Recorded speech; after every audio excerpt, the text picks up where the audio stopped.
ఇప్పటి వరకు before the name నేను ఇప్పుడు నేమ్ వచ్చిన తర్వాత నేను యాక్సెప్ట్ చేయాలంటే నాకు టెన్షన్గా ఉంది, ఎక్స్పెక్టేషన్స్ ఉన్నాయి కాబట్టి. సో ఇప్పటి వరకు ఇంకా నేను అగ్రీ చేయలేదు. We already did this. నాకు రామ్నగర్ బండి అప్పుడే మాది షూటింగ్ అయిపోయింది cinema already.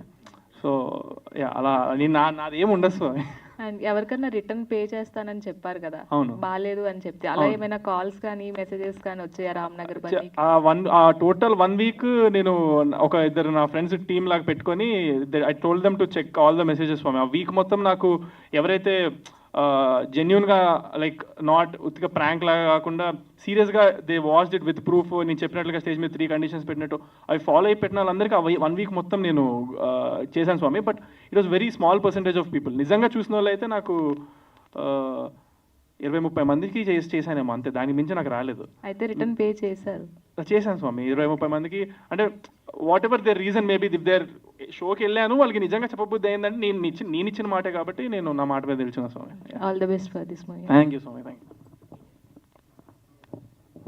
Hi Chandrahas garu. Hi అండి. This is Prajavani from Vijay Kranti paper.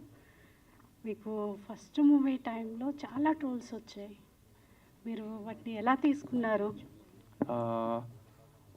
అవి నేను ఇంకా we have to be positive స్వామి. ఇప్పుడు ఈ ఇండస్ట్రీలో ఉన్న అందరి స్వాములకి అందరికీ అలాగే వస్తుంది ఎంతో కొంత, because we are in the limelight కదా. సో అలాగా నచ్చని వాళ్ళు ఉంటారు, నచ్చేటోళ్ళు కూడా ఉంటారు. సో మనం నచ్చేటోళ్ళ మీద కాన్సన్ట్రేట్ చేస్తే ఈ నచ్చింది మనకి తప్పు, దానికి ఎంత బాధపడతామో దీనికి అంత సంతోషపడితే బ్యాలెన్స్ అయిపోద్ది స్వామి. ఫస్ట్ మూవీతో ఈ మూవీకి ఏమైనా కంపారిజన్ ఉంది? అస్సలు ఉండదు స్వామి. అది కంప్లీట్లీ డిఫరెంట్ జానర్, ఇది కంప్లీట్లీ డిఫరెంట్ జానర్. సో అది కూడా నాకు మంచిగా కుదిరింది, దేవుడి దయ. ఓకే అండి, all the best. Thank you అండి. Thank you. హాయ్ అండి. హాయ్ అండి. హాయ్. కంగ్రాచులేషన్స్. అంటే టీజర్ చాలా బాగుంది. Thank you. And first thing ఏంటంటే